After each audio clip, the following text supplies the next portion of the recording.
Perfect.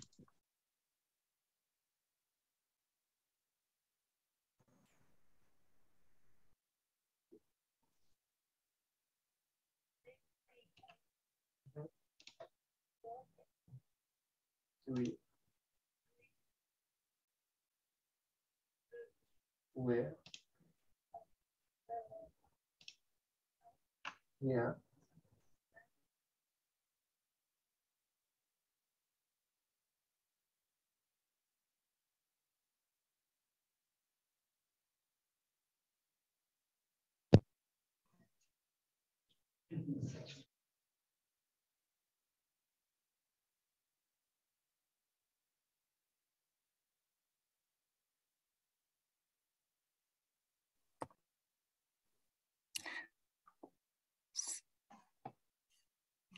Welcome, everyone. Welcome to this.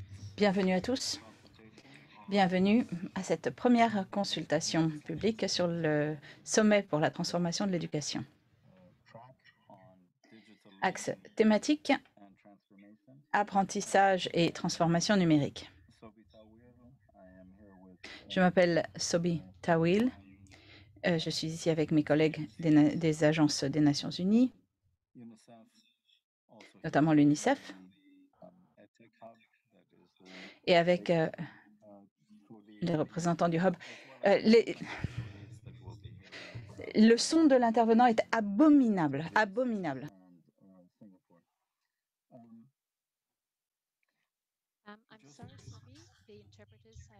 Je suis désolée, Sobi, mais votre son n'est pas bon. Pourriez-vous, s'il vous plaît, remettre votre casque?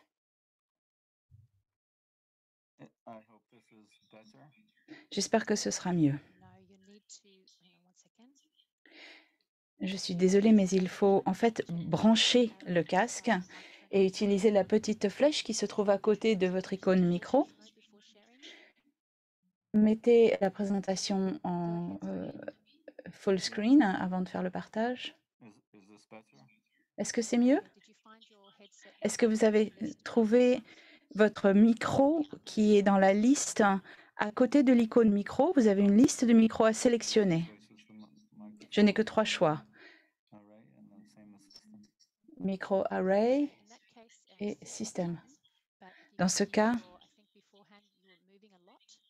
vous bougez beaucoup. Essayez au moins de rester un peu plus immobile. Ça devrait améliorer votre son. D'accord. J'espère que ce sera mieux.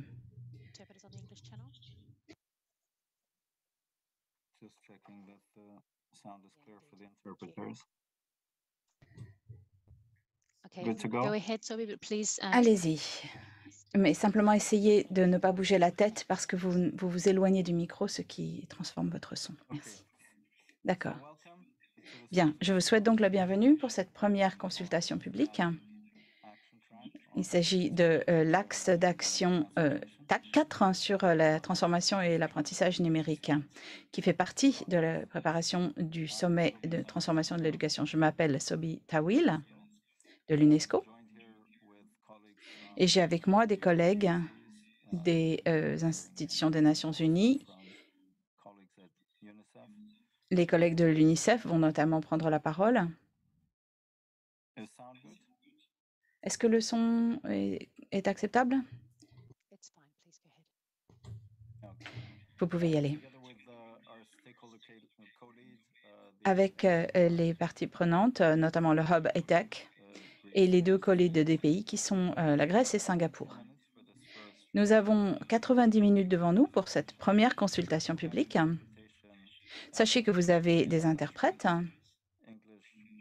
en 2 langues, français et anglais. Et n'hésitez pas, dès le départ, à partager avec nous vos réactions, vos questions et nous faire part de vos idées.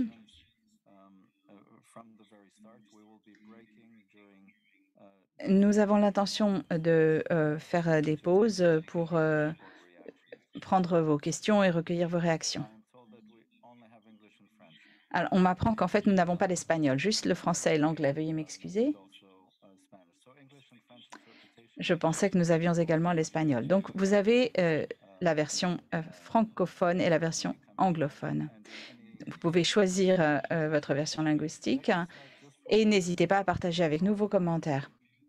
Alors, prenons tout d'abord une vision d'ensemble de cette réunion. Je vais commencer par situer la piste d'action numéro 4, apprentissage et transformation numérique, et la façon dont elle s'insère dans la préparation du sommet transformation de l'éducation qui se tiendra au mois de septembre. Donc, tout d'abord, un survol. Je vais commencer par donner la parole à la Grèce, puis à Singapour, qui vont nous donner ensuite leur vision de ce que doit être le sommet de transformation de l'éducation et l'importance, et notamment l'importance de leur propre vision sur cet axe d'action numéro 4, apprentissage et transformation numérique. Alors, commençons par parler du sommet transformation de l'éducation. Comme vous le savez, c'est le résultat du rapport du secrétaire général qui a été rendu public en septembre dernier. Un rapport qui définissait une vision pour notre développement commun dans le cadre du programme 2030 pour le développement durable et au-delà. Étant donné les évolutions récentes, nous constatons la nécessité de nous focaliser tout particulièrement sur l'éducation, ce qui découle dans une certaine mesure des perturbations du système éducatif que nous avons connues dans le cadre de la crise et en préparation du sommet du mois de septembre. Nous avons l'intention de nous préparer à mobiliser au niveau national comme au niveau international en vue de transformer l'éducation avec plus d'investissements publics globalement, un grand soutien à la transformation de l'éducation sur tous les plans, ce qui doit déboucher sur un appel à l'action du secrétaire général à l'issue du sommet en septembre. Il y a aujourd'hui 3 pistes de travail. D'une part, une piste qui concerne l'investissement public, une piste concernant les consultations nationales et enfin, ce qui nous occupe aujourd'hui, un travail sur des pistes d'action, sur des axes d'action thématiques, dont nous avons 5 axes thématiques. Donc, le premier concerne les établissements scolaires qui doivent être inclusifs, équitables, sûrs et sains. Deuxièmement, les compétences, l'apprentissage et les compétences pour la vie, pour le travail et pour le développement durable. Troisième axe concernant les enseignants, l'enseignement, la profession enseignante. Un quatrième axe qui concerne la transformation et l'apprentissage numérique. C'est l'objet de la présente consultation aujourd'hui, qui est notre première. Enfin, nous avons un 5e axe qui concerne le financement de l'éducation. Nous savons que toute intervention d'échelle acceptable et toute action visant à transformer l'éducation, qu'il s'agisse de focaliser sur les écoles, sur le contenu pédagogique, sur les méthodes, sur les enseignants ou sur la transformation numérique, tout cela a forcément un volet financier. Voilà donc nos 5 axes thématiques. Et pour ce qui concerne le nôtre, le 4e est la transformation et l'apprentissage numérique. Voici le calendrier qui nous sépare du mois de septembre. Les dates jalons sont le 3 juin avec le 28 au 30 juin, le pré-sommet. Et au préalable, les points principaux de l'axe thématique seront les différentes versions du document de discussion, dont la première version a été rendue publique au mois de mai. C'est donc une formidable occasion qui nous est donnée de nous réunir de façon relativement précoce pour pouvoir recueillir vos réactions, vos suggestions pour améliorer et préciser ce texte qui doit être travaillé en 3 phases. Il s'agit de cadrer les discussions et de mettre en valeur certaines initiatives susceptibles d'illustrer la direction dans laquelle nous désirons nous orienter dans cette transformation de l'éducation, plus spécifiquement en ce qui concerne l'apprentissage numérique. Nous allons avoir d'autres occasions de recueillir vos réactions, mais la présente est notre première consultation publique, et donc je suis enchantée de vous retrouver. Notre objectif pour cette journée est de prendre le contact et de recueillir vos idées et vos suggestions sur ce projet de texte qui vient d'être rendu public sur le site web TES. Nous allons organiser la discussion autour des trois premiers points que vous voyez apparaître à l'écran, à savoir tout d'abord le contexte du document, les opportunités et les défis. Nous nous réjouissons d'avoir votre réaction à cela. Nous allons présenter le contenu du texte et recueillir vos réactions aux trois principaux défis qui sont relevés dans cette section. Deuxièmement, les nouvelles orientations, ou plus exactement le nouveau parcours, la nouvelle trajectoire prévue, basée sur trois principes que nous allons vous rappeler, ainsi que la logique qui les sous-tend. Et puis, dans un troisième temps, nous allons donner la parole à la salle pour recueillir vos idées et réactions et suggestions. Après quoi, nous allons traiter de la troisième partie du texte, à savoir les interventions clés, les actions prioritaires et les investissements. Là aussi, nous allons recueillir vos questions. Donc surtout, n'hésitez pas, à n'importe quel moment de cette réunion, vous êtes libre de demander la parole. D'ailleurs, régulièrement, nous recueillerons les questions et réactions que vous insérerez sur le chat. N'hésitez pas à intervenir, que ce soit en anglais ou en français. Avant de passer au texte lui-même, j'aimerais inviter nos deux pays coprésidents à nous préciser rapidement leur propre vision pour le sommet de la transformation de l'éducation et leur demander de nous dire comment ils envisagent que le présent axe d'action va contribuer au sommet du mois de septembre. Je vais donc commencer, si vous me le permettez, par donner la parole au représentant de la Grèce. Grèce, vous avez la parole. Je vous remercie, Sobi. Je ne sais pas si vous m'entendez correctement. A priori, vous ne pouvez pas me voir car je ne suis pas en mesure d'activer ma caméra. En tout cas, sachez que je suis très heureuse de vous accueillir à ce premier séminaire, cette première consultation ouverte sur le document de discussion sur l'axe de travail 4, apprentissage numérique et transformation. Et je commencerai par vous féliciter pour l'excellent travail et le formidable soutien que vous nous avez donné. Donc, je remercie l'équipe UNESCO et la Banque mondiale, les Nations unies et les autres parties prenantes. La Grèce et Singapour sont donc copilotes de cet axe d'action numéro 4. Et cette première consultation ouverte nous donne l'occasion de travailler la main dans la main sur ce document, qui est le document qui sera présenté au mois de septembre à New York. Donc, cette première version présente des idées qui doivent permettre de faire de la technologie un outil plus solide et plus utile pour répondre aux besoins de l'éducation. C'est un document qui est inspiré par la déclaration Rewired sur la connectivité pour l'éducation et sur le rapport Réinventons nos avenirs ensemble.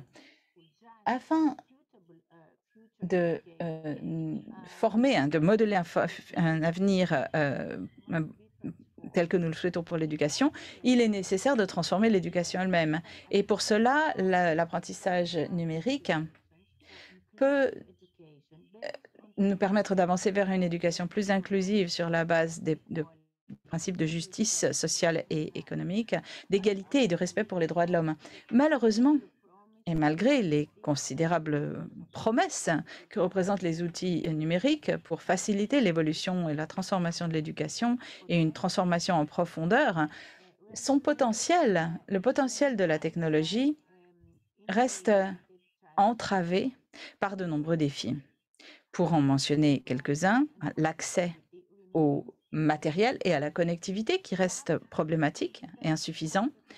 La fracture en termes de compétences numériques reste également un obstacle à l'utilisation efficace des technologies dans l'éducation.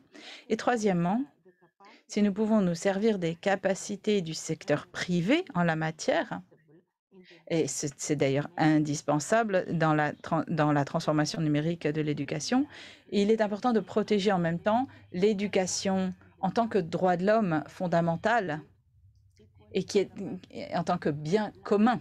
C'est tout aussi important. Enfin, les technologies numériques doivent soutenir les écoles et faciliter le travail des enseignants par le biais d'un mode hybride d'enseignement. Il faut garder à l'esprit que la salle de classe n'est pas quelque chose qui peut se remplacer. Avec l'UNESCO et avec Singapour, nous avons fait des propositions de quelques questions qui devraient nous aider à nous guider, à naviguer dans ce document de travail de façon à focaliser sur des recommandations importantes qui permettront de faire en sorte que la connectivité atteigne toutes les personnes, tous les apprenants, que nous saurons bâtir et entretenir des environnements numériques d'apprentissage efficaces et que nous travaillerons avec la plus vaste coalition de partenaires afin d'éclairer des stratégies qui nous aideront à mieux utiliser les solutions numériques d'apprentissage et par là de transformer l'éducation d'une façon qui la rendra plus inclusive, efficace, pertinente et durable. La Grèce a toujours souligné que nous avions besoin d'une éducation de qualité et que cela représente la base la plus solide pour créer une société inclusive et durable. Je me réjouis de travailler étroitement avec vous de façon à bénéficier de toutes les sources d'énergie possibles pour que ce sommet représente un véritable jalon dans les efforts mondiaux visant à améliorer l'éducation au niveau planétaire. Merci. Merci beaucoup, Grèce.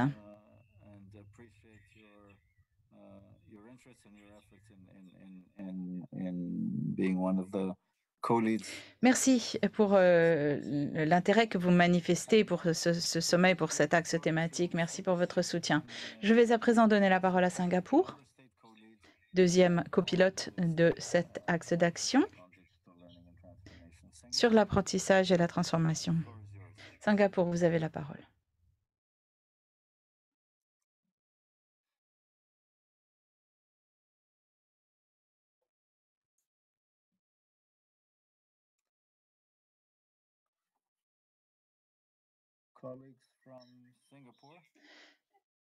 J'appelle le collègue de Singapour. Vous avez la parole, Singapour. Nous espérons que vous pourrez partager avec nous votre vision sur le sommet Transformer l'éducation et particulièrement sur l'apprentissage numérique et notre axe thématique Singapour.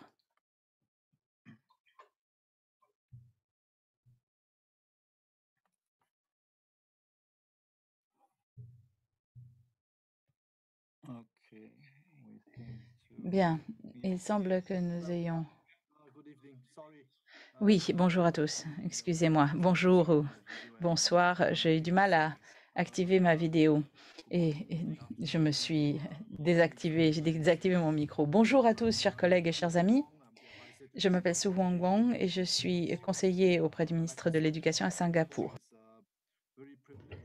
J'aimerais dire que c'est un très grand privilège pour Singapour que de pouvoir assurer cet axe thématique sur l'apprentissage et la transformation numérique parce que nous pensons que c'est très important pour l'éducation de la prochaine génération de nos citoyens et des citoyens du monde que de se focaliser sur l'apprentissage numérique. L'avenir sera nécessairement conditionné par le numérique. Nous devons nous équiper de qualifications et de compétences numériques. Ça devient absolument fondamental. C'est une compétence de l'avenir, du futur, que tous les citoyens du monde doivent pouvoir acquérir. Il est donc très important que l'apprentissage numérique soit maintenant fasse partie intégrale de l'éducation de tous les citoyens du monde de demain. Tout se fonde également sur notre expérience et je crois que nous avons connu cette expérience au cours de la pandémie du Covid et nous avons vu que l'apprentissage numérique pouvait transformer l'éducation de manière fondamentale. De toute évidence, l'apprentissage numérique, c'est une autre façon de façonner l'éducation qui n'était pas disponible autrefois, des canaux qui n'étaient pas disponibles. On peut évaluer de manière numérique les ressources éducatives de très bonne qualité. Tout cela peut créer des niveaux élevés d'opportunités d'apprentissage. Et je crois que tout cela peut avoir une valeur transformative. La technologie, quand on y réfléchit, est arrivée à nous de différentes manières. La question étant de savoir comment utiliser ces technologies. Comment utiliser ces développements, ces évolutions technologiques dans le monde de l'industrie plus particulièrement, comment appliquer et déployer ces technologies dans le monde de l'éducation pour créer des avantages pour toutes les fins que j'ai esquissées et pour tous ces objectifs. Eh bien, la question n'est pas simple. En fait, il s'agit d'une problématique relativement complexe. En effet, comme nous le savons tous, partout dans le monde, chaque pays se trouve à un niveau de développement différent. Même chose pour ce qui est de notre système éducatif qui n'est pas avancé partout pareil.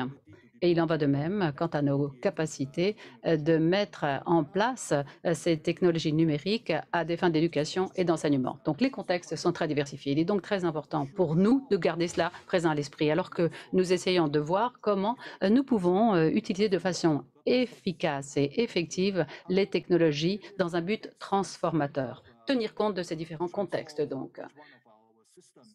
Comment ces contextes peuvent transformer chacun de nos systèmes pour pouvoir assurer une prestation de services éducatifs de plus grande qualité et plus fiable vis-à-vis de nos apprenants. Pour cela, il faut réfléchir à certaines questions fondamentales et des questions qui sont tout à fait critiques, je crois, pour une prestation de services d'enseignement et de formation facilitée par les technologies. Pour cela, nous avons une équipe à l'UNESCO, d'une équipe également en Grèce et à Singapour, toute une équipe qui a été impliquée, qui nous avons mis en place un certain nombre de principes qui sont souvent liés à la connectivité, à l'accessibilité au matériel, au logiciel, à tout ce qui est plateforme et qui doit justement venir à l'appui de cette accessibilité. Mais il y a également d'autres aspects en ce qui concerne ces politiques éducatives, notamment comment, en tant que système, formulons-nous des politiques éducatives à l'appui de la promotion de l'apprentissage numérique. Beaucoup est lié, bien entendu, au financement de l'éducation. Beaucoup est lié aussi à la façon dont nous allons nous y prendre pour déployer les appareils, les logiciels, les différentes ressources. Je suis moi-même pédagogue, éducateur. J'ai travaillé beaucoup dans le domaine de l'enseignement et de la formation. Et il y a un certain nombre de questions dont il faut tenir compte. En tant que professeur, en tant qu'enseignant, comment déployons-nous ces technologies à bon escient? Le but n'est pas juste de promouvoir l'accessibilité, mais une bonne pédagogie, un bon apprentissage, un bon enseignement pour nos étudiants. Et je crois que tout dépendra, d'après ce que je crois et d'après mon expérience, de la compétence de notre corps enseignant. J'espère que nous avons procédé à une bonne évaluation de nos ressources pédagogiques, celles-là même qui sont pratiquées par de très nombreux enseignants dans notre pays et au-delà. Tout passe par cette évaluation. Donc, la plateforme technologique va offrir des possibilités excellentes pour le partage de bonnes pratiques dans le domaine donc, de l'apprentissage et de l'enseignement. On voit s'ouvrir les perspectives de l'apprentissage numérique. Et l'éducation transformative aura forcément une influence sur la façon dont nous allons enseigner. Et les apprenants sont au centre de cet effort, disais-je, pour continuer de faire l'éducation de nos étudiants une éducation plus prospective, plus progressiste Et c'est sur cette vision et avec cet espoir au cœur que nous espérons faire participer les uns et les autres. Nous sommes là pour recueillir vos points de vue, pour générer une discussion autour de ces sujets. Parce que, comme je l'ai dit, il y a beaucoup de questions à voir, beaucoup de politiques complexes qui s'entremêlent, beaucoup de pratiques également qui expliquent cette situation très diversifiée. Nous serons ravis de pouvoir vous entendre. Et grâce à cela, grâce à ces discussions, nous pourrons élaborer une série de recommandations et d'idées politiques et de lignes directrices qui peuvent être partagées largement et diffusées et utilisées par tout un chacun de Parlement. Je vous remercie de votre attention. Merci beaucoup à vous et merci de nous avoir donné un aperçu très complet des opportunités et des défis. Et sur cette dernière note, d'ailleurs, nous y reviendrons par la suite, la question de formuler des recommandations, d'évoluer vers des recommandations qui se fondent sur la diversité des expériences, des recommandations qu'on pourra mettre en œuvre de différentes façons au vu de la diversité, vous l'avez cité, des contextes dans lesquels nous opérons, au vu des différentes réalités de l'éducation et des évolutions dans le domaine de l'éducation. Alors simplement, un petit rappel, merci beaucoup à Singapour et merci à la Grèce aussi. Vous êtes donc les deux pays qui menaient la discussion sur cet axe thématique, je l'ai dit précédemment. Nous allons entendre d'autres interlocuteurs dans un instant. Nous avons le groupe de soutien des Nations Unies avec l'UNESCO, l'UNICEF, l'UIT, la Banque mondiale, le Haut-Commissariat pour les réfugiés et UN Femmes, qui sont donc des institutions et des agences qui apportent sur la table leurs perspectives, leur expérience, diversité, justement pour accompagner et contribuer à cet effort. Nous allons maintenant nous pencher sur le document de discussion. C'est un projet, c'est une première mouture, je l'ai dit, c'est une toute première mouture. Nous sommes ravis de pouvoir tenir cette première consultation générale sur cette base. Nous avons donc cette version du 16 mai qui vous est présentée pour réaction, pour suggestion. Nous attendons donc encore une fois les réactions de la part de tous les contextes très diversifiés dans lesquels nous opérons actuellement, de ces différents horizons. Et nous allons procéder section par section. Nous allons prendre la première section et pour cette première section, j'aimerais inviter ma collègue Frank Van Kappel à bien vouloir prendre la parole. Il représente l'UNICEF. Il va nous dire brièvement ce dont il retourne. Donc, dans cette première mouture, dans la première section, le contexte, opportunités et défis. Frank, c'est à vous. Oui, merci beaucoup et merci à tous aussi de nous avoir rejoints aujourd'hui. Donc, comme on vient de le dire, nous avons vu quelle était la structure générale de ce document de discussion et ce serait formidable d'avoir vos réactions sur le sujet. Pour ce qui est du contexte, c'est mon sujet, je dirais ceci. Bien entendu que nous avons là un thème qui est très transversal et qui, bien entendu, concerne également tous les axes thématiques du sommet. Par exemple, rendre l'éducation plus inclusive, intégrer les TICI dans la classe, tout ce qui est compétences de vie professionnelle et aptitudes à la vie quotidienne, etc. Et cela fait partie intégrale aussi de la réalisation de l'ODD 4, une éducation de qualité pour le développement durable. Donc, on l'a déjà dit, l'apprentissage et la transformation numérique promet beaucoup de choses. Il y a une crise de l'éducation qui s'est aggravée, on le sait, pendant le Covid. Rebecca nous en a déjà parlé. Et c'est vrai que certains pays, certaines personnes dans les pays à revenus moyens n'ont plus une population qui sait lire et écrire. Donc, on a parlé donc de différentes compétences pour la vie, l'inclusion, beaucoup de potentiel aussi dans ce sujet pour répondre à des problématiques d'équité. Par exemple, les enfants atteints de handicap, il faut leur donner des possibilités donc d'apprendre grâce à ces technologies inclusives. Il y a beaucoup donc de potentiel à la clé. Le potentiel de l'apprentissage et de l'enseignement digital ou numérique est énorme, mais encore faut-il pouvoir en tirer profit.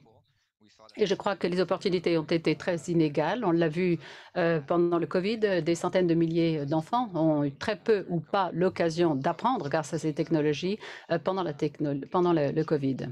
Donc, quels sont les grands défis qui se posent à nous? Il y en a trois, il y en a beaucoup plus en fait. Nous avons essayé de voir quels étaient les trois essentiellement.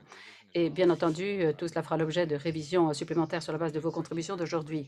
Alors, comme on l'a dit, le premier défi, c'est l'accès donc à la connectivité et aux appareils.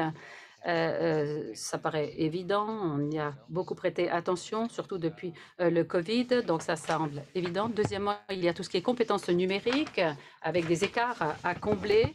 On dit souvent que c'est le deuxième plus grand obstacle pour l'utilisation de ces technologies. Pendant le Covid, on l'a vu très très clairement, même un pourcentage important de jeunes et d'enfants qui avaient accès à ces appareils et une bonne connectivité avaient du mal à apprendre malgré tout. Tout cela est lié au fait qu'il n'y avait pas la maîtrise des compétences des différents professionnels dans les écoles, les apprenants, les enseignants, etc. Troisième grand défi qui se pose à nous, protéger l'éducation comme droit humain fondamental et comme bien public, tout en tirant profit des capacités du secteur privé. Comme on le sait, le secteur privé est souvent leader en matière d'innovation numérique. On peut apprendre beaucoup du secteur privé. Il y a beaucoup d'avantages à travailler en étroite collaboration avec le secteur privé, mais il y a également un défi, à savoir que les solutions du secteur privé profitent surtout aux communautés les plus privilégiées des apprenants et des pédagogues. Et ça s'est manifesté également pendant le Covid.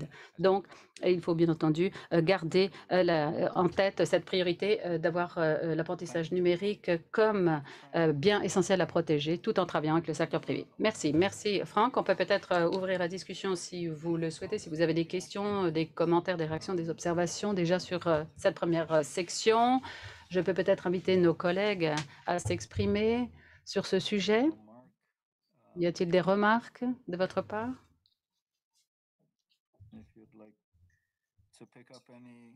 Est-ce que vous souhaitez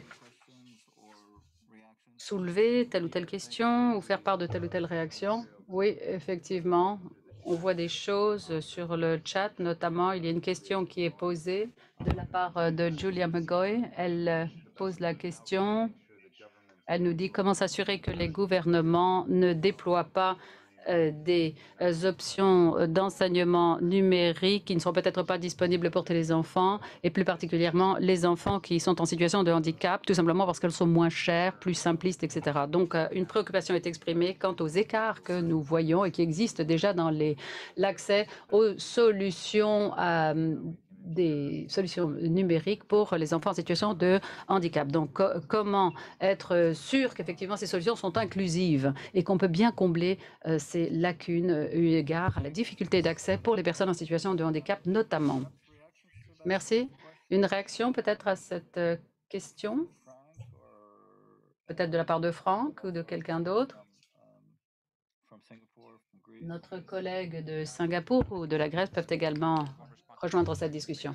Je crois qu'il y a peut-être une première réponse. Je crois que c'est une question fantastique, Julia. Tout d'abord, merci beaucoup de cette question. Et je crois que cela est lié aussi à la question de l'équité par rapport à l'échelle. Il y a cette notion pour pouvoir déployer rapidement et faire monter en grade d'une certaine façon ces solutions, eh bien, il n'y a pas une seule solution en une seule langue.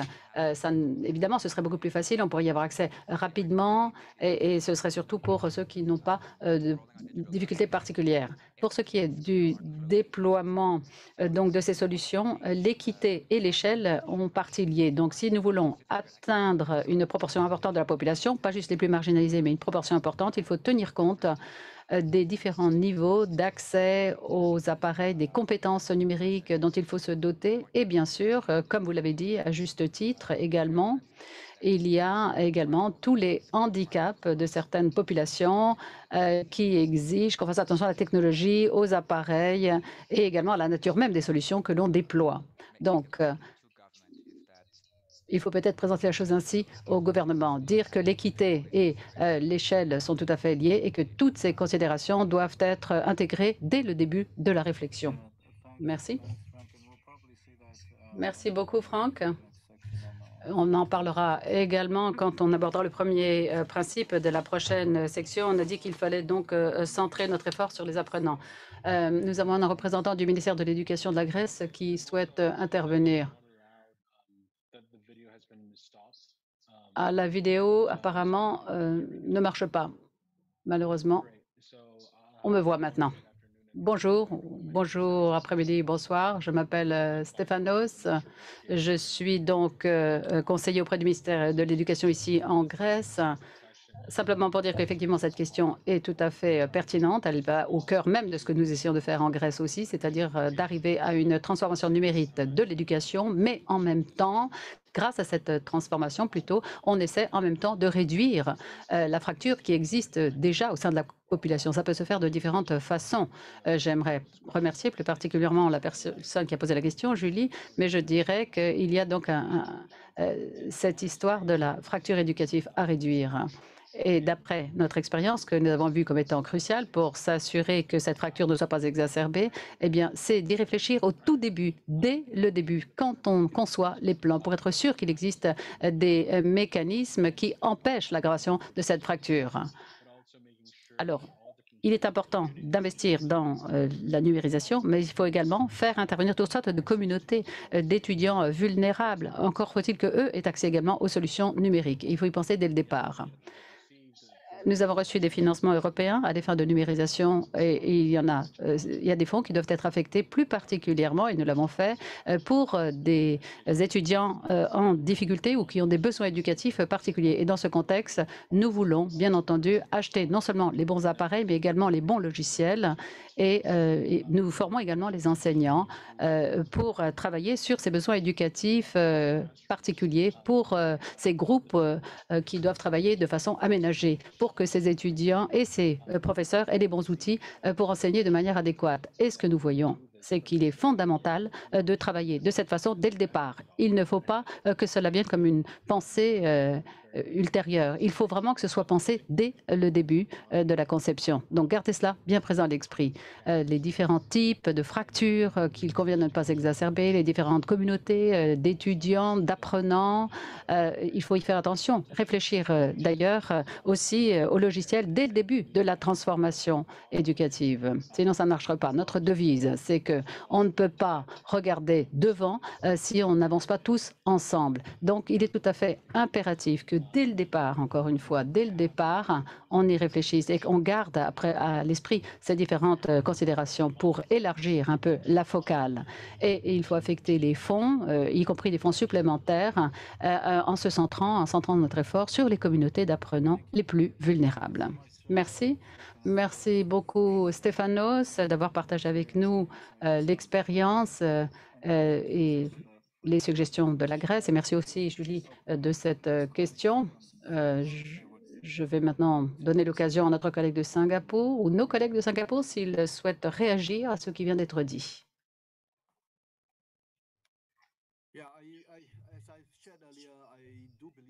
Je l'ai déjà dit au départ, je crois que les technologies nous offrent des solutions qui sont bonnes et simples. Il y a aussi des technologies qui sont beaucoup plus chères. Je reviens à ce que je disais à propos du contexte et l'état de maturité des différents pays, des différents systèmes éducatifs. Les politiques éducatives, doivent être bien calibrées. Il faut pouvoir optimiser les investissements que l'on peut faire dans ce domaine. Alors, vous me posez la question à titre personnel. Comment faire effectivement pour mieux calibrer nos politiques pour avoir le maximum d'efficacité? Eh bien, on peut le faire sans forcément dépenser des fortunes et sans pour autant mettre des solutions qui soient juste cheap, mais qui soient simplement d'un bon rapport qualité-prix, qui soient efficaces pour leur coût. Merci beaucoup. Marc, y a-t-il d'autres questions ou d'autres commentaires à ce stade sur cette première section? Oui, il y a une question plutôt qu'un commentaire de la part de Education International. Je vais vous en donner lecture. Qui assure le contenu? Est-ce que ce sont les géants de la tech ou est-ce que ce sont les enseignants? Quel est le rôle en fait des enseignants? Voilà le fond de la question. Et comment s'assurer que les enseignants seront en mesure de prendre en main le processus pédagogique et qu'ils prendront les décisions quant à l'apprentissage de leurs élèves. C'est un processus humain qui pourrait être automatisé, d'où certains écueils. C'est un peu en réponse à la pandémie. On a vu que certains de ces processus avaient été automatisés et donc la question fait état du sorte de système éducatif automatisé qui avait repris le dessus avec des plateformes sur les réseaux sociaux, etc. Donc, c'est l'idée peut-être pour avancer encore dans la discussion. Comment faire en sorte que les enseignants continuent d'avoir la maîtrise de ces processus. Merci. Merci d'avoir partagé cela avec nous et merci aux collègues de l'EI. Y a-t-il quelqu'un qui aimerait répondre à cela? Oui, je pourrais peut-être intervenir, Sobi. Oui, je vous en prie. Il me semble qu'à cette question de l'UNESCO, nous pouvons répondre en promouvant le développement des ressources éducatives ouvertes. C'est important de savoir que les outils de l'instrument de l'UNESCO, notamment la Déclaration de Paris et la recommandation sur les ressources éducatives ouvertes, nous pouvons insister pour que toutes les ressources éducatives qui sont développées par le secteur public restent ouvertes et donc également encourager les enseignants à se servir de leur liberté pour utiliser, modifier, améliorer et partager ces outils. Pour nous, l'enseignant, c'est vraiment la clé, c'est le moteur pour développer des ressources. Même si les géants de la technologie qui mettent au point ces ressources, les gouvernements doivent les valider. Et nous avons des outils qui permettent de faire valider ces contenus et nous devons aider les enseignants à sélectionner les ressources qui sont les plus utiles et les plus appropriées par rapport à l'âge de leurs élèves. Ces outils doivent être utilisés et améliorés. Le point par les enseignants eux-mêmes, le plus important, c'est vraiment de faire en sorte que ces ressources restent dans le secteur public et accessibles à tous les enseignants, de façon à ce que les enseignants puissent faire leur propre choix des matériaux les plus utiles et les plus pertinents. Merci, Feng Shou.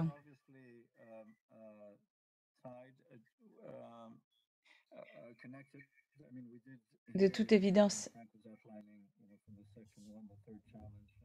l'intervenant n'est plus vraiment audible.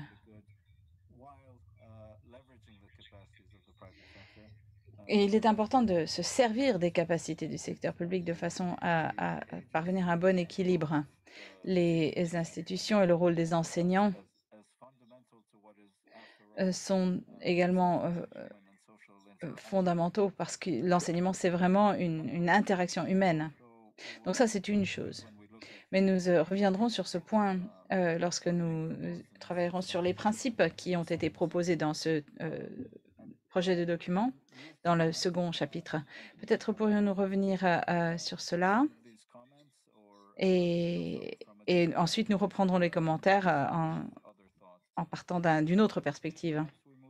Si vous le voulez bien, je vous propose donc de passer au deuxième chapitre de ce texte. C'est là que nous mettons en place des principes. Il s'agit, c'est le titre, de tracer une nouvelle trajectoire pour la transformation numérique de l'éducation. C'est une déclaration de vision que vient de nous faire Singapour et c'est une définition de notre avenir avec la transformation numérique qui concerne beaucoup de différentes facettes de notre vie, y compris l'éducation. Il est donc important de traduire ce qui est disponible au-delà du monde de l'éducation dans le monde de l'éducation. Donc, établir une nouvelle trajectoire pour la transformation numérique de l'éducation. Cela est centré sur trois grands principes provenant essentiellement de la déclaration Rewired sur la connectivité pour l'éducation, qui a bénéficié de la réflexion et de la concertation avec un grand nombre de groupes d'experts du secteur public, du secteur privé, du monde universitaire et de la recherche, mais aussi de la société civile, du monde des enseignants, ainsi que de consultation avec les États membres.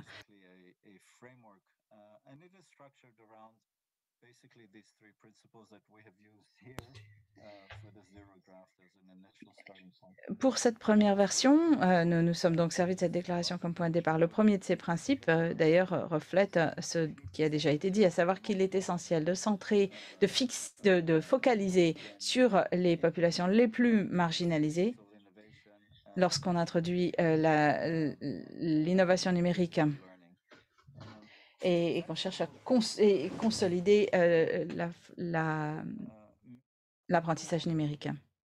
C'est important de focaliser sur les moins privilégiés parce que trop souvent, l'innovation numérique dans l'éducation a tendance à bénéficier le plus aux plus privilégiés, aux écoles les plus favorisées, les apprenants les moins à risque.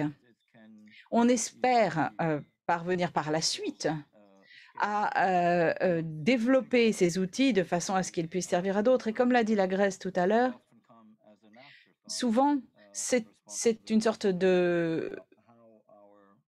d'ajout, c'est une chose qui est envisagée pour la suite, de déployer ces outils pour répondre aux besoins spécifiques de différents groupes d'apprenants ou différentes communautés. Par exemple, les apprenants avec des handicaps.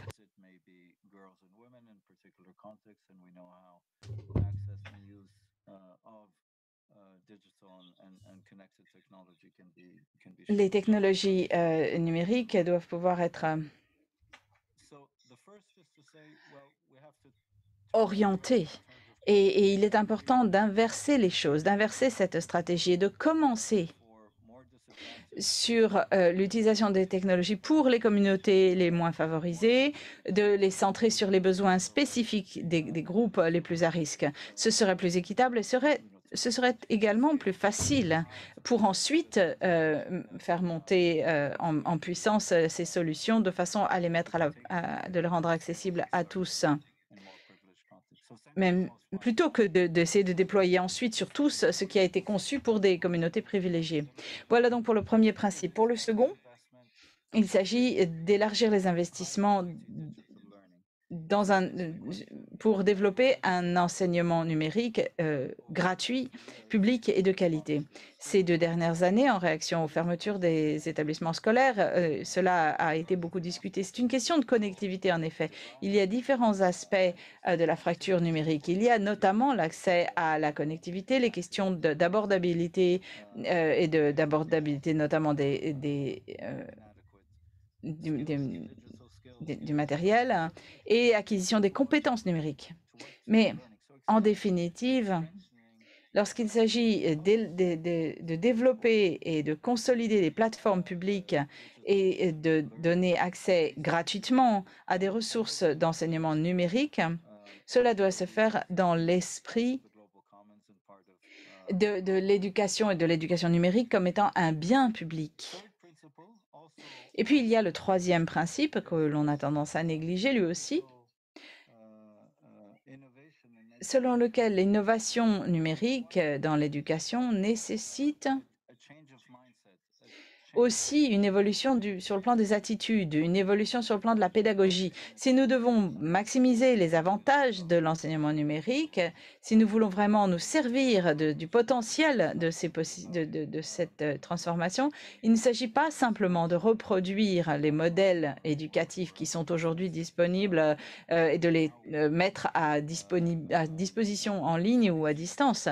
Il s'agit de vraiment se saisir de l'outil et de donc développer la capacité des enseignants, des éducateurs, de façon à ce qu'ils puissent eux-mêmes pleinement bénéficier des possibilités du numérique. Il s'agit vraiment d'innover, d'obtenir une éducation plus créative, une expérience éducative qui ait un maximum de sens. Donc voilà les 3 grands principes qui structurent cette trajectoire pour la transformation numérique de l'éducation dans le deuxième chapitre du document.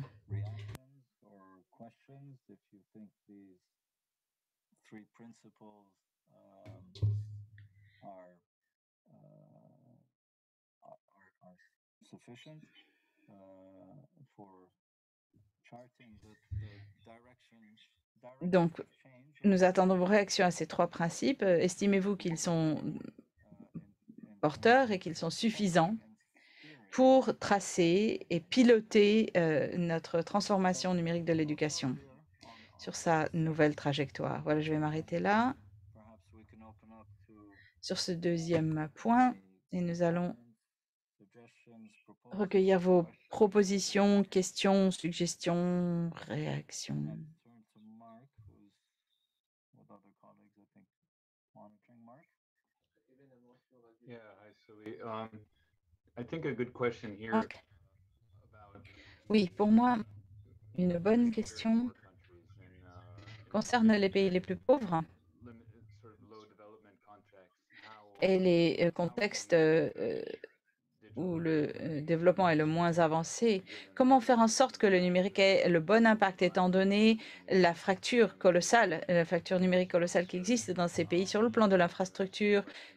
Je pense par exemple au Timor oriental. Ce sont des questions qui devraient être intégrées à la discussion et qui concernent le contenu de notre document de discussion. Yeah, thanks, Mark. Merci, Marc. The connection is a little unstable, Ma connexion n'est pas très bonne, hein. came across, Mais en tout cas, j'ai compris où vous voulez en venir. mentioned at the outset, and this Et c'est effectivement le défi qui est mentionné dès le départ, hein. Nous avons besoin de sharing of experience contributions et de partage d'expériences pour venir à bout précisément de ce défi-là. to help frame Le document de discussion doit précisément nous permettre de cadrer ces questions, de nous fixer une trajectoire et de faire des propositions de recommandations for priority en nous fixant des domaines d'action prioritaires et d'intervention. Comment faire en sorte de prendre en compte la diversité des contextes? Voilà vraiment la question. how far can digital Comment l'apprentissage numérique peut-il nous amener vers une situation où la fracture numérique or access to ability to access and to use se réduit? Comment la transformation numérique peut-elle nous permettre d'améliorer digital learning in l'accès more constrained à un enseignement à distance? this will continue to be a challenge, but I think Les défis ne vont pas disparaître, hein. Mais je pense qu'il y a probablement des propositions dans la salle. colleagues, perhaps Je vais donc me tourner vers les collègues. Frank from UNICEF, perhaps Franck de l'UNICEF peut-être? Tom or others from the tech Tom ou d'autres du Hub High-Tech? to react or respond to that thought. Peut-être pourriez-vous nous aider à répondre à cette question.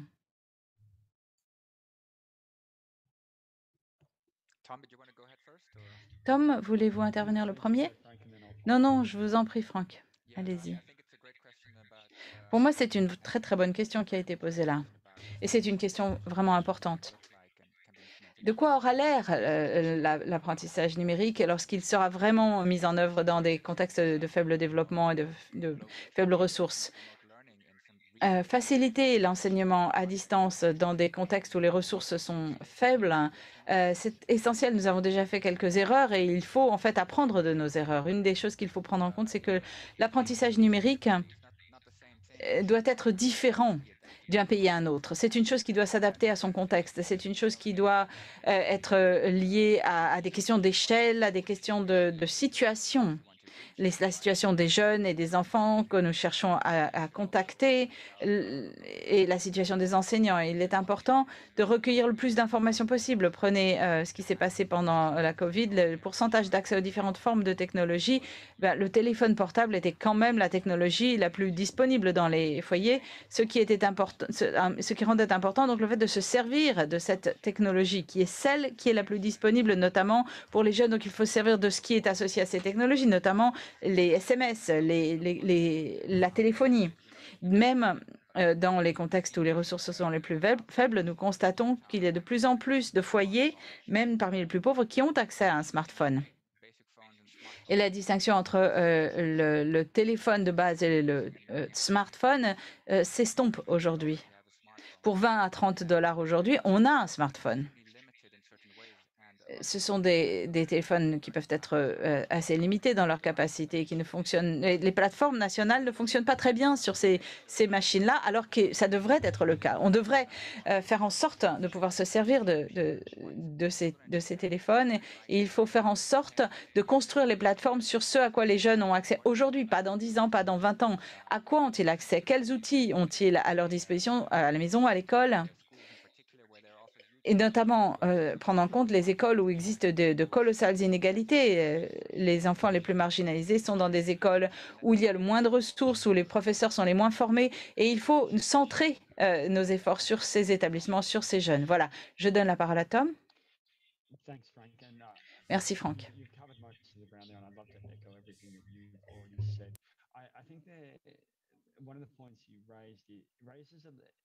It creates a little bit of a tension about how we think about digital education and transforming education. And in my mind, transforming education will not happen today or tomorrow. It takes time and evolution. And so at the same time as having one eye on all of the most marginalized children right now and ensuring that we don't exacerbate a digital divide that is already existing and meaning that many children are being left behind, how do we also forecast in a way that we can effectively meet the needs in 5 or 10 years as well? So we have to find a way to ensure that both of those priorities are being met. And I think I'm in London at the moment at the Education World Forum, and one of the things that is coming up a lot here actually relates to that third principle, which is around developing pedagogical capacity. Teachers, we now know are the most important part of ensuring better learning outcomes for children. And so looking at how technology can help us to develop a more robust professional teaching. Il s'agit de savoir comment les technologies peuvent nous permettre de créer des formations plus robustes pour les enseignants dans les différents pays.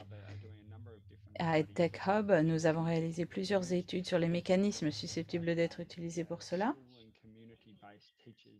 notamment les enseignants, les formateurs au niveau communautaire, la possibilité d'utiliser les téléphones portables pour connecter les enseignants, la possibilité. Le son est trop mauvais.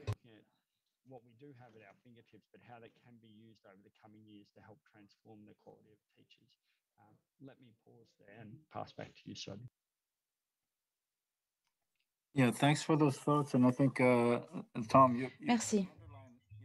Tom, vous soulignez que l'une des principales difficultés du sommet de transformation de l'éducation est que, bon, bien sûr, il y a le court terme, les besoins immédiats pour ceux qui sont entièrement exclus du système ou qui n'ont pas accès aux systèmes qui sont de meilleure qualité. Donc, il faut répondre à ces besoins, à ces lacunes à court terme. Mais en même temps et en parallèle, il faut envisager le plus long terme, un cadre temporel plus durable qui est celui de la transformation. Et pour moi, c'est précisément l'une des plus grosses difficultés dans la préparation au sommet de transformation de l'éducation.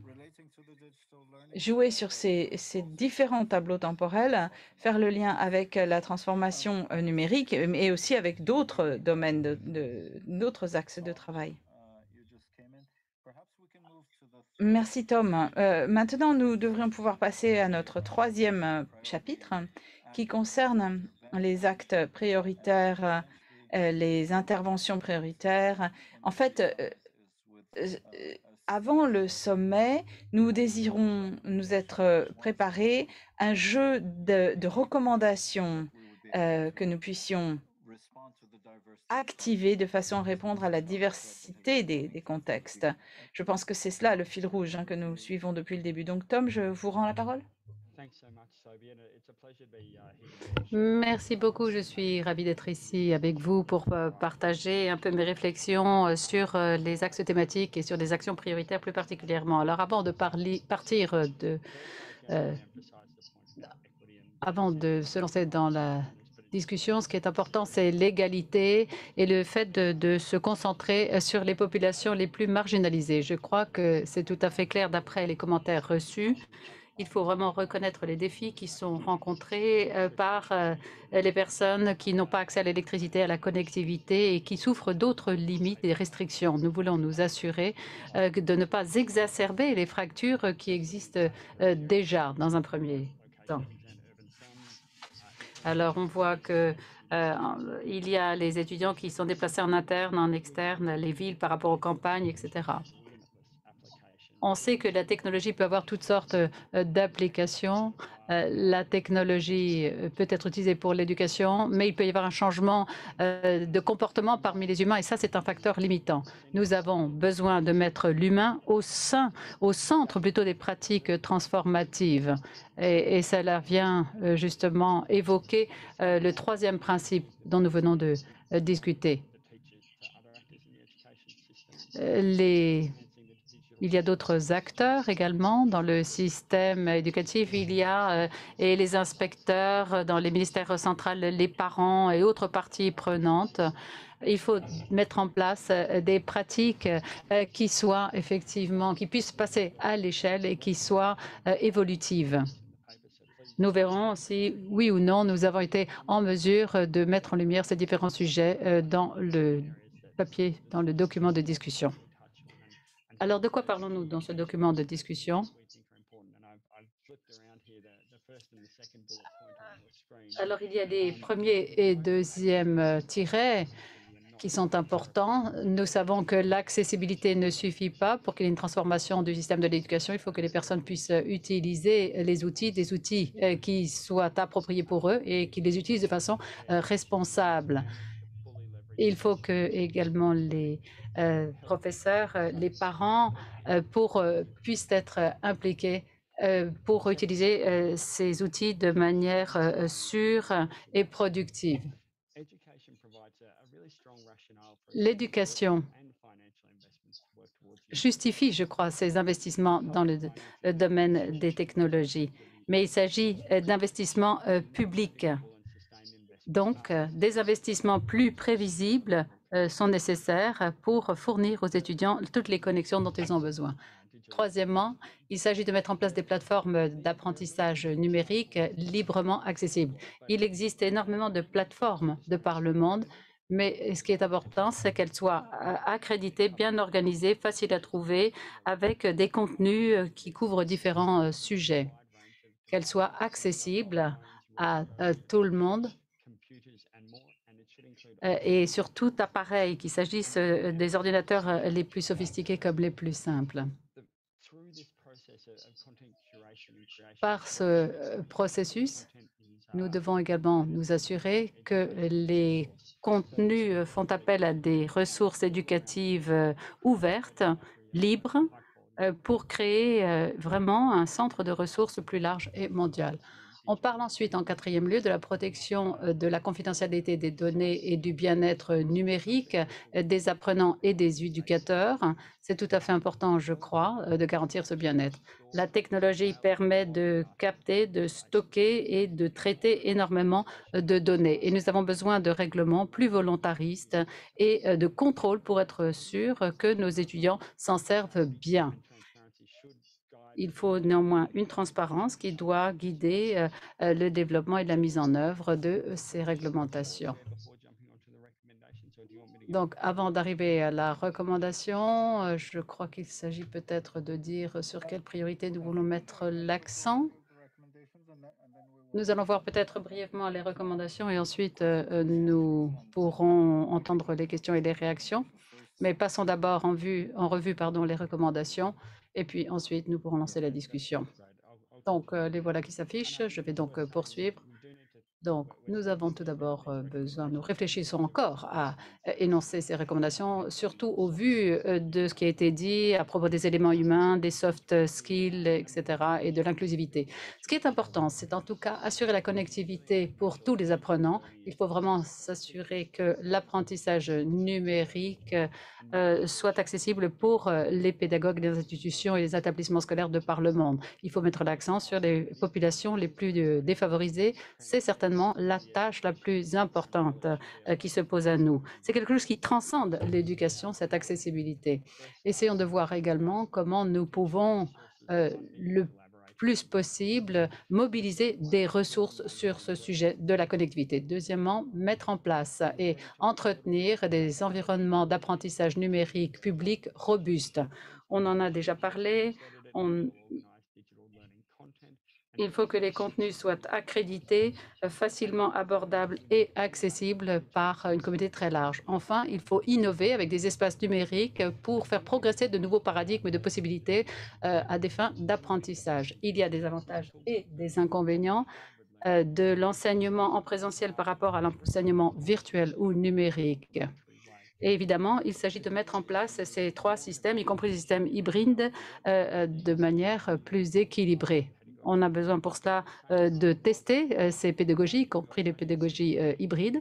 Et nous avons besoin également de faire une recherche qui soit robuste pour comprendre de manière non biaisée les avantages et les désavantages de l'enseignement et de l'apprentissage numérique par rapport au présentiel. Voilà, j'en ai terminé. Merci beaucoup. Je crois que nous pouvons maintenant ouvrir la discussion sur le sujet. Il nous reste un peu plus d'une vingtaine de minutes devant nous avant de clore la discussion. Donc, on l'a vu, tout est lié. On a parlé des défis, des principes, des domaines d'action et des recommandations en ce qui concerne les principaux domaines d'intervention. Il nous reste une vingtaine de minutes de discussion. Ensuite de quoi, j'aimerais vous présenter quelques remarques de clôture ou de conclusion. Alors, votre voix, malheureusement, est difficile à comprendre. Est-ce que vous pouvez vous rapprocher du micro, je vous prie? Ça va mieux, effectivement. J'espère que ça va mieux. Oui, effectivement, on vous entend maintenant. Maintenant, c'est bien. Merci. On m'a dit de ne pas trop bouger, mais j'ai du mal, j'ai la bougeotte. On ne se refait pas. Alors, Marc, des questions? Je sais qu'il y a plusieurs questions qui ont été posées, des réactions des uns et des autres, des propositions ont été faites également. Donc, je donne la parole à Marc. Il y a de bonnes choses, effectivement, dans la fonction questions-réponses. Et je remercie bien entendu tous ceux qui ont participé déjà à cette discussion. Quelqu'un du Malala Fund fait une observation en disant qu'il y a peut-être un principe qui manque ici, qui n'est pas énoncé.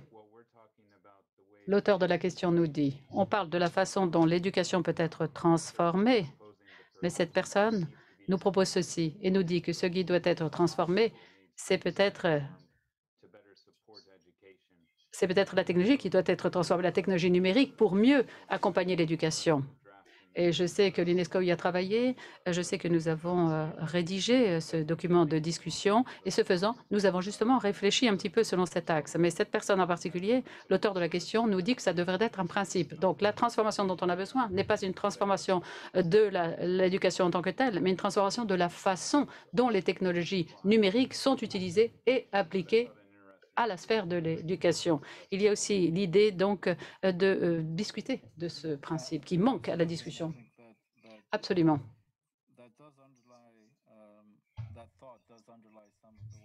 Je crois que c'est vrai. Il faut pouvoir bien diriger, bien orienter donc cette transformation numérique de l'éducation.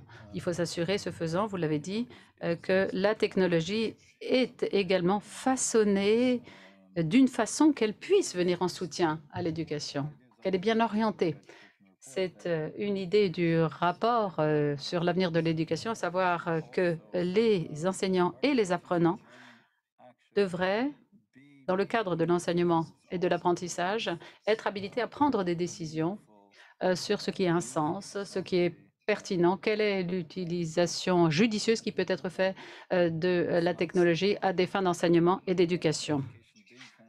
Ce n'est pas que l'éducation qui est donc transformée par la technologie, c'est également la technologie qui doit être transformée pour répondre aux besoins de l'éducation, pour que ce soit fait de manière productive et sensée. On pourra ainsi mieux définir comment la technologie doit être transformée pour mieux accompagner cette transformation de l'éducation. Y a-t-il d'autres demandes d'intervention? Je crois que Stéphanos du ministère de l'Éducation de Grèce voudrait prendre la parole, conseiller auprès du ministre en Grèce. Oui, petit commentaire sur le sujet. Et je reviens à votre question d'origine, à savoir, qu'attendons-nous de ce pré-sommet et du sommet du mois de septembre prochain? Eh bien, je crois qu'on est au cœur de la question. Nous avons une discussion quant à la façon dont nous allons nous préparer pour l'avenir, comme si l'avenir, c'était déjà une donnée fixe, alors que c'est une opportunité de le façonner concrètement, cet avenir, d'expliquer de manière concrète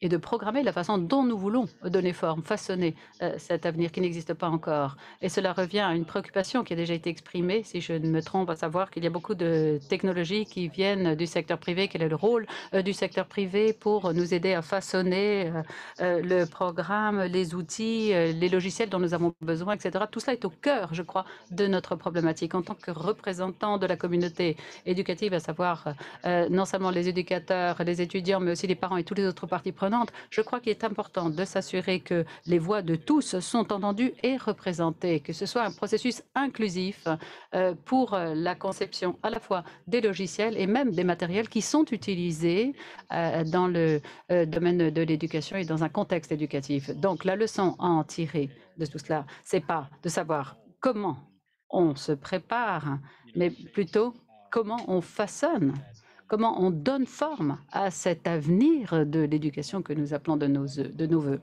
Merci, merci Stéphanos de cette intervention. Je crois qu'il y a d'autres commentaires qui veulent commenter. Oui, simplement pour dire une fois encore, pour revenir sur un autre point, je crois que cette discussion est tout à fait éclairante et tout à fait intéressante. On parle d'apprentissage numérique. Il y a cette composante technologique très importante, d'une part, et il y a aussi cette composante apprentissage et enseignement d'autre part.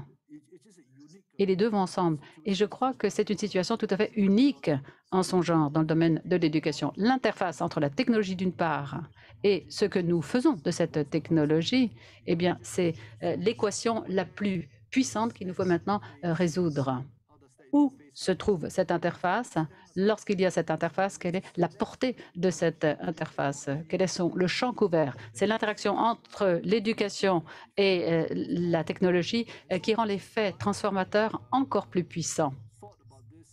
Donc, j'y réfléchis alors que nous nous posons cette question de l'apprentissage numérique en général. Et ma question est la suivante. Comment s'assurer que cette interface soit riche, sensée, pertinente? Nous avons parlé un peu du facteur de coût. Comment gérons-nous le facteur coût alors que cette interface est très impérieuse et très puissante entre la technologie et l'enseignement? Et là intervient justement le rôle des enseignants qui vont apprendre aux uns et aux autres à utiliser la technologie en appui ou en accompagnement de cet enseignement. Je crois que c'est là au cœur des problématiques qui doivent nous occuper alors que nous débattons de cette question de l'enseignement et de l'apprentissage numérique. Merci beaucoup. Merci à vous deux. Merci aux représentants de Singapour et de la Grèce. Je suis forcément d'accord avec ce qui vient d'être dit. La plupart des discussions autour de l'éducation, de l'avenir de l'éducation, sont des questions qui tournent autour de la préparation et de l'adaptation. Préparer les étudiants et à s'adapter au changement, en gros. Alors que nous sommes tout à fait d'accord, en tout cas c'est dans l'esprit, je crois, du rapport sur l'avenir de l'éducation, que en fait, nous avons là entre les mains une opportunité tout à fait unique en son genre. Et l'idée, c'est de donner forme, de façonner cet avenir. Et comment le faire? Eh bien, tout dépend de l'utilisation que nous ferons de la technologie disponible. Et nous disons que cette interface entre technologie et enseignement, comme le disait notre collègue de Singapour, cette interface entre la technologie et l'éducation doit être sensée, doit être accessible du point de vue du coût. Il faut s'assurer qu'elle soit équitable également. Comment s'en assurer? Alors, il y a des questions de gouvernance à traiter, des questions de technologie également à voir. Il s'agit de big business, c'est également le rôle des enseignants, le rôle des apprenants que de créer du contenu pédagogique. Il y a tous les aspects pédagogiques également à traiter. Comment faire en sorte, notamment, qu'on tire un maximum de profit de cette association, comme le disait notre intervenant. Comment utiliser au mieux la technologie, y compris par des modes d'enseignement hybrides. Comment vraiment se servir au mieux du potentiel qu'offre cette interaction entre technologie et enseignement. Merci beaucoup donc à Wong Xiu, à moins que vous ayez quelque chose à ajouter. Simplement pour partager un petit commentaire suite à cette discussion. À propos de l'avenir de l'éducation, ce que vous en avez dit, c'est vrai, il faut réfléchir à la transformation de l'éducation avant même que nous ne parlions de l'objectif de l'apprentissage numérique. La numérisation de l'éducation, ce n'est pas la même chose que la transformation de l'éducation. La numérisation de l'éducation, cela veut dire que nous numérisons, tout simplement, nous digitalisons les procédures existantes du contenu qui existe déjà. Nous avons déjà un business model, nous avons déjà des pratiques. Et comme d'habitude, nous essayons de voir comment on peut utiliser des technologies numériques pour nous aider à faire exactement la même chose que par le passé dans le domaine de l'éducation, et non pas pour innover, simplement pour améliorer l'efficacité de la prestation de ces processus éducatifs, y compris tout ce qui concerne gestion, enseignement et apprentissage. Mais en fait, là, on parle de l'utilisation des technologies numériques pour améliorer les procédures et les business models, pour s'écarter des modèles traditionnels et en trouver d'autres meilleurs pour construire l'éducation. Par exemple, on a tiré des enseignements du Covid-19.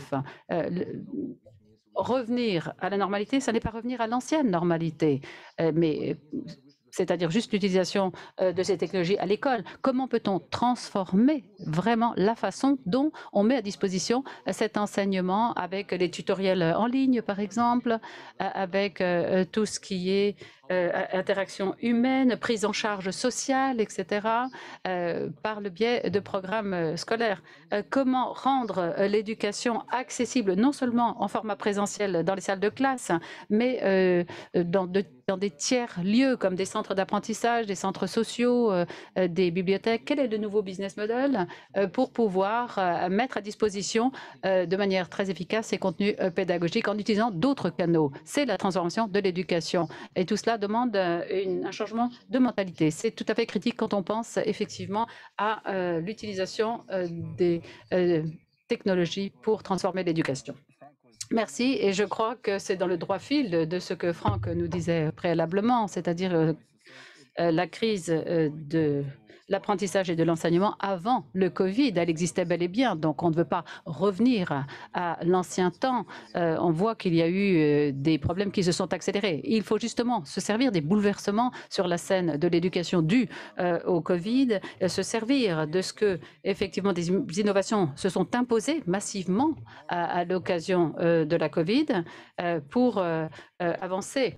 On travaille parfois moins, mais mieux dans certains contextes. Il faut saisir cette occasion pour réfléchir un peu, prendre de la distance et se dire comment est-ce que la technologie peut nous aider, non pas à accélérer l'ancienne normalité, mais au contraire à évoluer vers de nouveaux modèles de prestation, de pédagogie, de relations entre les différents acteurs, de nouvelles méthodes de management et de gestion des systèmes éducatifs en tant que tels. Donc, simplement pour revenir à des tensions possibles qui sont implicites et peut-être naturelles, ça fait partie, après tout, du processus de transformation de l'éducation. Il y a des tensions entre l'engagement à accélérer les choses et les engagements à transformer.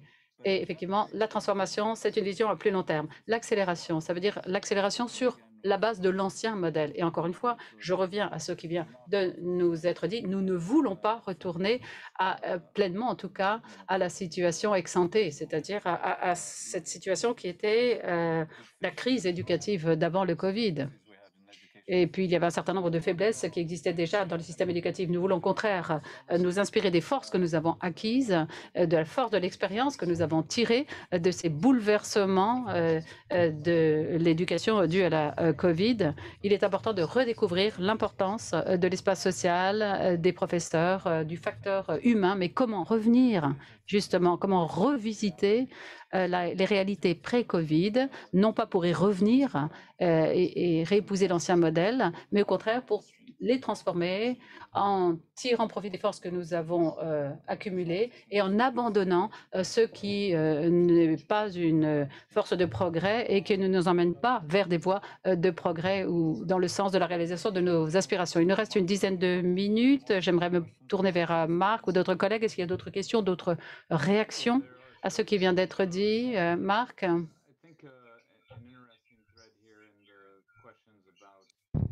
Il y a un fil intéressant sur les questions qui concernent la protection des enfants.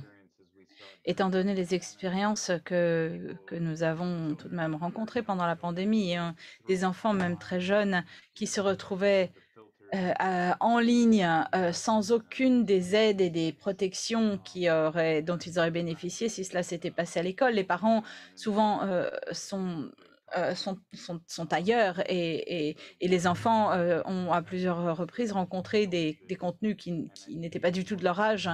Donc, comment gérer ce genre de problématique? Il faut en fait nous poser la question tout simplement, étant donné la réalité de ce qui est sur Internet, est-ce que Internet est vraiment un médium approprié pour convoyer l'enseignement et le contenu pédagogique, étant donné les contenus qui sont en ligne. Donc, il y a des discussions intéressantes à ce sujet et effectivement, nous allons avoir besoin de réfléchir aux solutions possibles. La transformation va devoir prendre ce problème en compte. Et la nécessité de traiter les enfants comme des enfants et donc de leur donner un certain niveau de protection. Oui, merci. Merci aux contributions. Je crois que pendant la première rédaction de cette version, la question du bien-être de la protection des enfants a fait l'objet d'une discussion et peut-être faut-il l'approfondir.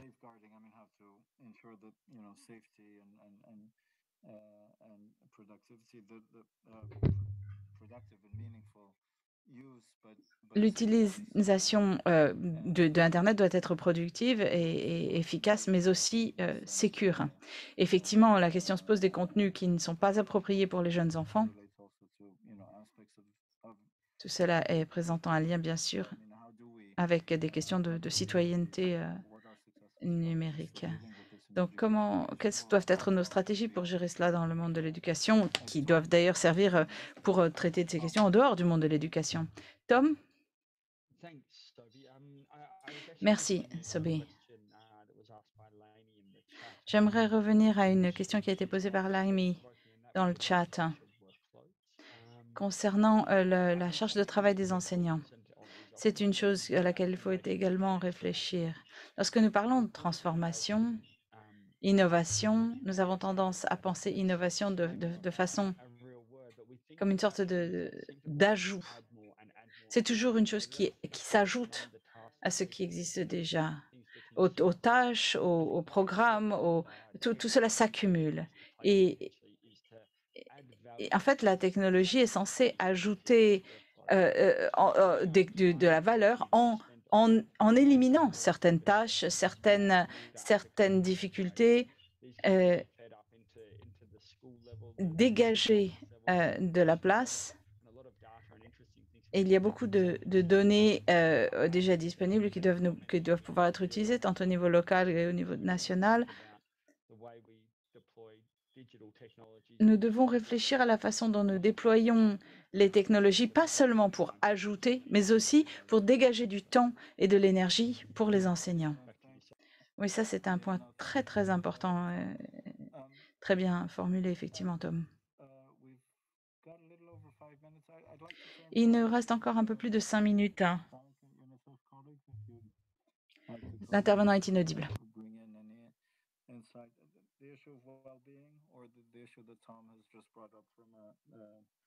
A question or a point that was raised in the chat on how do we innovate by subtracting and how can technology help in the management of learning process and actually free up some of the teacher time and obligations for more meaningful engagement in the teaching learning process, or on the question of well-being. Frank, and then we will turn to Greece and Singapore just for some closing. Frank, over to you if you'd like to. Yeah, thanks. Just a few quick comments, perhaps. And I was like Tom, I was also looking at that exact same question at the time from Lainey. It's a really great question.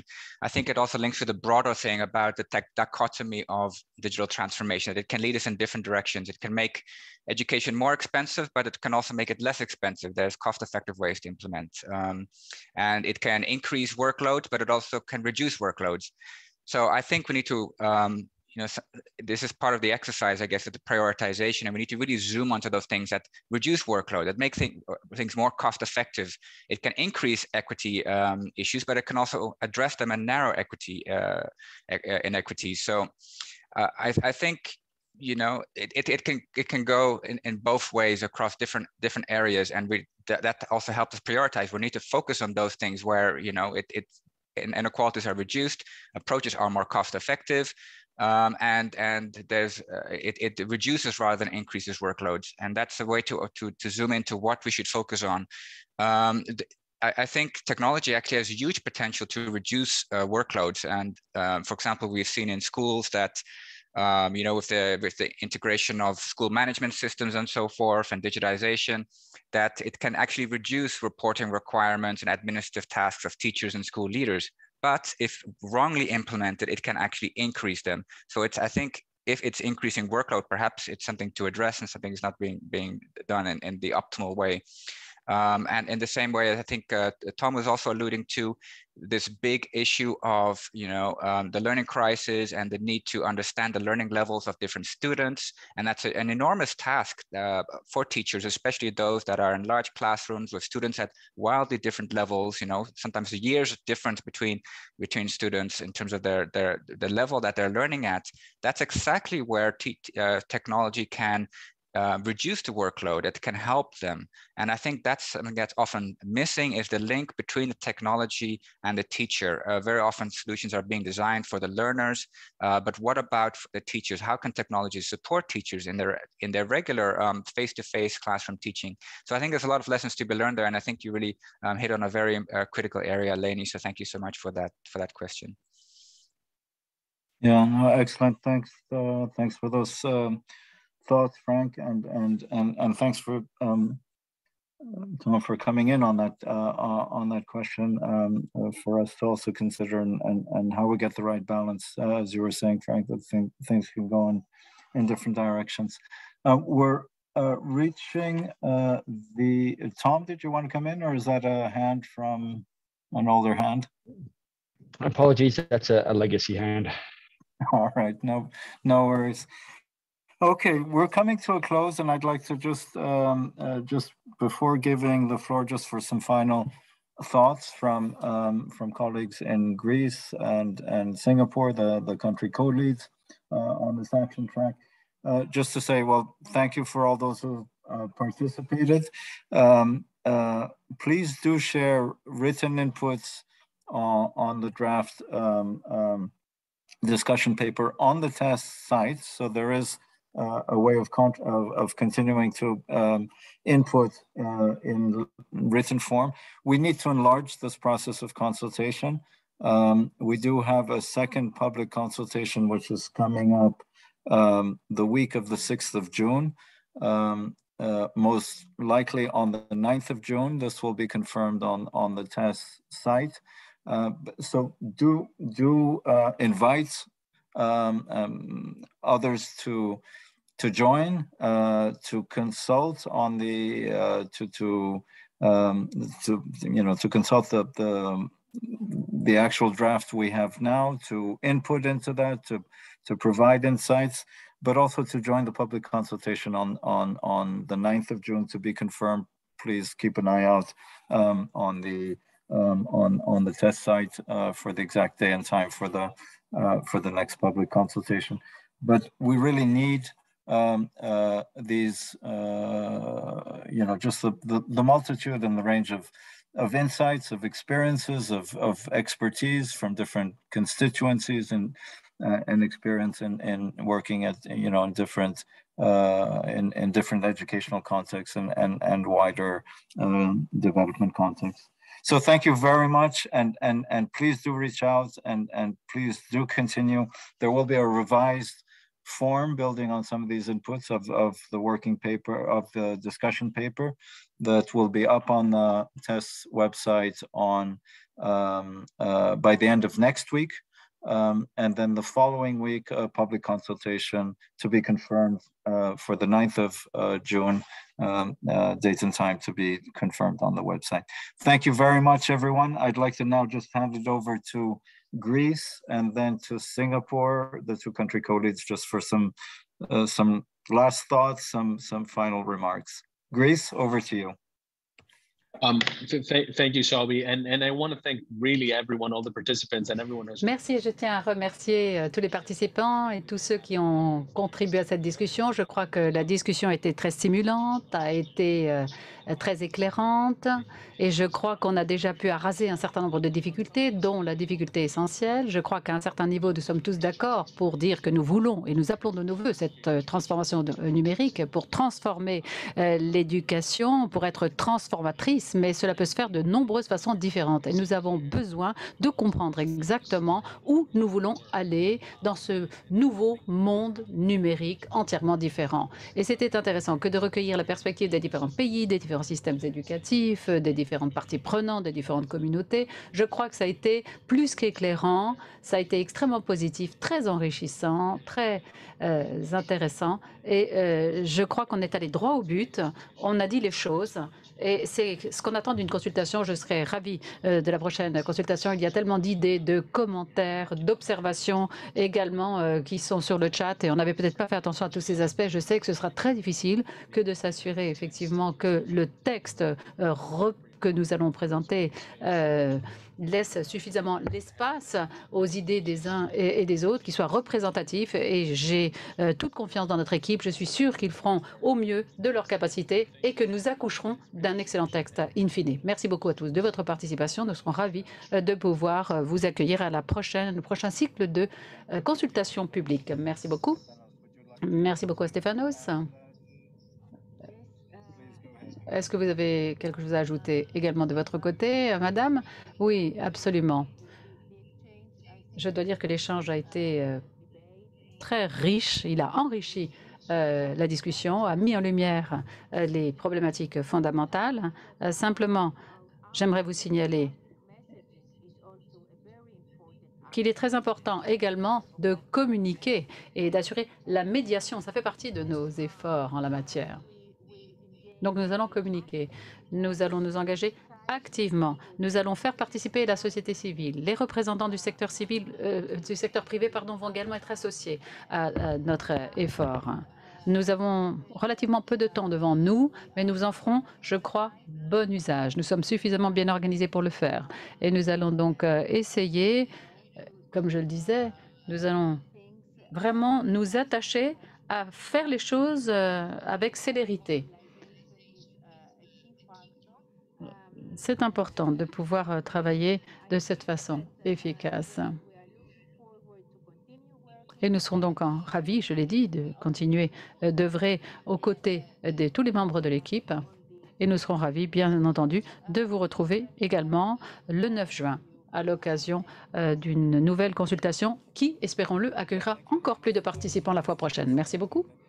Merci beaucoup de nous rappeler ici l'importance de l'engagement du public, de la mobilisation, de la communication, de la médiation. Voilà pourquoi ce document de discussion et toutes les observations, les commentaires qui l'étoffent nous aidera à déboucher sur ces problématiques pour identifier les voies du changement et comprendre à quoi elles peuvent ressembler en se fondant sur notre expérience et sur notre expertise. Et je crois que cela devrait faire passer le message. Et je crois que cela devrait créer une mobilisation politique et publique autour de cette problématique de transformation de l'éducation. Quelques mots de la fin pour notre représentant de Singapour. J'aimerais dire toute ma gratitude à tous les participants qui ont apporté, je crois, des contributions tout à fait intéressantes et qui provoque la réflexion et la discussion. Nous serons ravis de voir la prochaine mouture de ce document de discussion. Il y a eu beaucoup d'idées qui ont été mentionnées, beaucoup de voies que nous voulons poursuivre et approfondir. En particulier, il y a deux idées qui étaient particulièrement puissantes selon moi, et je conclurai par là. Tout d'abord, le rôle des éducateurs et des professeurs qui reste très important, même quand on parle de l'utilisation des technologies pour l'enseignement. Et deuxième grande idée, le bien-être donc de nos enseignants et de nos apprenants. Ça sert à cela, l'éducation. L'éducation, ça sert à accueillir et à acquérir des compétences, mais pas seulement. Encore faut-il le faire en étant heureux et avec bien-être. Merci beaucoup. Merci à Singapour. Merci aussi à la Grèce d'avoir pris la tête de cette initiative. Merci à tous les collègues qui ont également rejoint cet effort et qui assurent donc également la co-organisation. Merci au groupe de soutien des Nations Unies. Et nous sommes là pour vous aider. Nous avons Franck de l'UNICEF, mais de nombreux autres collègues de la famille des Nations Unies que vous n'avez pas vu aujourd'hui, mais nous voulons les remercier néanmoins. Et je vous vois, Banque mondiale, le Fonds des femmes des Nations Unies et également le Haut Commissariat pour les réfugiés. Je sais que vous soutenez à fond cette initiative dont vous associez, vous assurez la co-organisation et vous viendrez tous au mois de septembre au sommet avec une voie très claire à suivre pour le changement, pour la transformation. Et on saura comment utiliser la technologie dans l'intérêt bien compris de l'éducation, tout en suivant, on l'a dit, nos ambitions humanistes, d'être inclusif, équitable, d'avoir une éducation pertinente pour tous qui puisse répondre à certaines des problématiques les plus importantes qui ont été souvent oubliées et pourtant qui sont mises en exergue en dépit de la crise de l'éducative. Merci beaucoup. Appelez vos partenaires, faire fonctionner, faire actionner plutôt vos réseaux, faire connaître ce document de discussion en français, anglais et espagnol sera très utile. On devra avoir les 3 versions linguistiques pour faciliter les consultations auprès des parties prenantes. Et rejoignez-nous à l'occasion de la 2e consultation publique qui devrait se tenir le 9 juin prochain. Je remercie tous les participants et nous serons ravis, encore une fois, de vous revoir et de travailler à vos côtés dans un avenir très proche. Merci et au revoir.